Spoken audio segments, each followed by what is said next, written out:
Young Men and Christian Nationalism, an Opportune Moment for the Church. November 28, 2023, by Matt George. There's a great deal of lamentation from older generations of Christians regarding the drive of younger men towards Christian nationalism.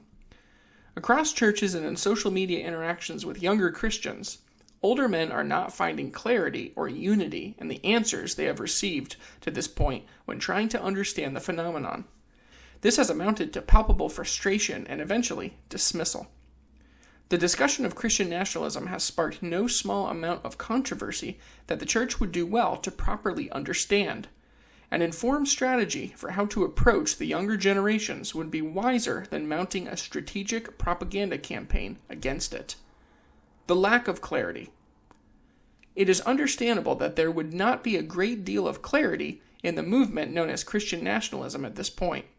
Whether you see it as a resurgent movement or a novel one, there has not been a significant amount of grounding that would direct outsiders to precisely what the movement is about.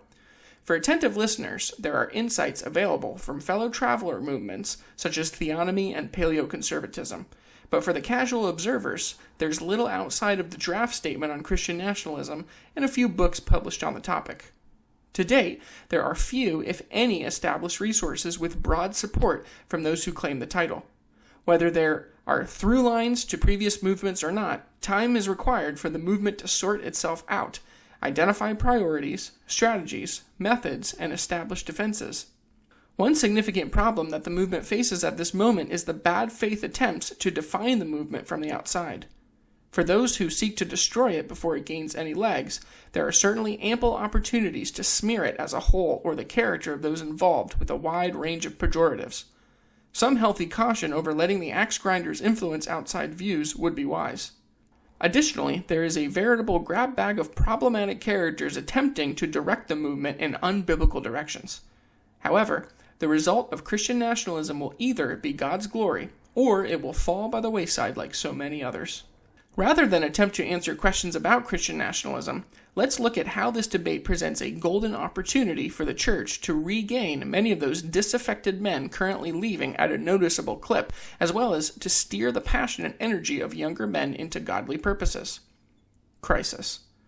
Young men are a wonder. What they can accomplish when united should properly amaze us. For good or for ill, their God-given gifts can be remarkably productive. Any meaningful reformation or revival in the church will be enabled by young men getting married, starting families, engaging in ministries, businesses, vocations, politics, arts, and hobbies.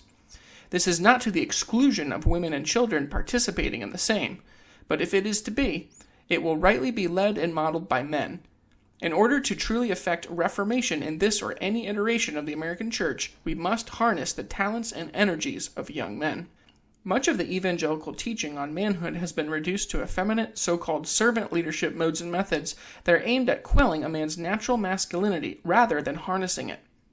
Many of the faithful are surveying the landscape and have become quite disillusioned with the dearth of strong and faithful men in the church when so many have compromised morally and theologically. The church is hemorrhaging men at such an astonishing rate that it's a travesty that so little has been done to understand it or stem the tide from the largest Christian denominations. The fact that so few have acted or even acknowledged this is telling. The current trend lends to speculation that many churches are banking their futures on the participation of women rather than men to the extent that they are planning at all. This has led them to invest heavily in a feminized church that holds little to no appeal for men who have historically been the backbone of church participation. The opportunity. As it happens, there are a great many young men in the United States who are disgusted with the current state of religious, familial, moral, and political affairs, and as a result are in search of greater meaning and outlet for their natural drive. One thing is certain, young men in search of an outlet for their natural inclinations will indeed find it, or will completely check out of productive life. What remains to be seen is whether their energy will be directed towards godly ends or something less. What these young men are selling is precisely what the church needs to buy. The plight of young American men is arguably quite contrary to the condition of men in decades past. Sadly, previous generations have been marked by apathy, which resulted from stewing in a cauldron of prosperity, stability, and opportunity. Now that the foundations have been removed, many young men have arrived dissatisfied with their state. They have understood that previous generations were handed much and that it was mostly squandered. This thought is animating for them more than perhaps any other. No, the current crop of men are not apathetic. Historically ignorant, unpolished, uncultured, sure, but they are anything but apathetic. The current wokeness social justice movement is evidence that young men are crying out for a holy cause, a purposeful mission, and they desperately want to see results. The instinct they have is good, but the direction is wrong.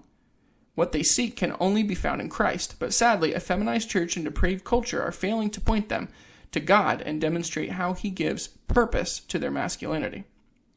These overlapping trend lines present a unique opportunity, but we are dangerously close to missing it altogether. Generational divides, while completely normal, are largely felt through cultural preferences and tastes that are not shared across generational lines. Because recent earth-shaking world events, some divides are much more significant than others. The current divide is of the latter sort, where there are profound disconnects in all things cultural, political, and spiritual. This is how revolutions are born. The question is only of what sort the revolution will be. Will it be repentant and reformational, or will it be rebellious and violent? The seeds of both are being planted. The challenge. Historically speaking, when young men are frustrated, there is much that pivots on reactions to their frustrations. They can either do tremendous good or evil based on the options with which they are presented. Those options depend greatly on what the older generations have left them. If very few opportunities exist for the expression of their masculinity, their response is more likely to be corrosive to civil society than to be productive. Men were made for slaying dragons, but they require a dragon to slay. There are real dragons out there for the slaying, but the current crop of evangelical leaders have convinced themselves that there are no dragons that need be slain, outside of the dragon within, or that dragon slaying is really best left to someone else, namely other dragons. This message does not resonate.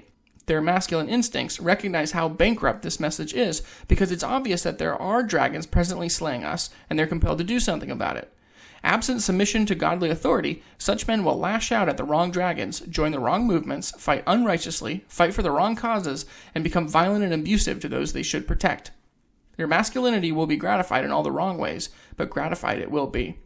All around the United States, there are young men ready to act, serve, and spend themselves in service of something greater than themselves. All around the United States, there are young men ready to act, serve, and spend themselves in service of something greater than themselves. If we don't point them at the powers and principalities that need to be destroyed and the edifices that must be rebuilt, they will likely turn their energies on tearing down everything which prevents them from gratifying their flesh in search of greater pleasure. We would be derelict in our duties as the church to fail to disciple young men into godly ends that glorify Christ and press His dominion to the ends of the earth. Thanks for listening. If you'd like to check out more articles from TruthScript, go to truthscript.com.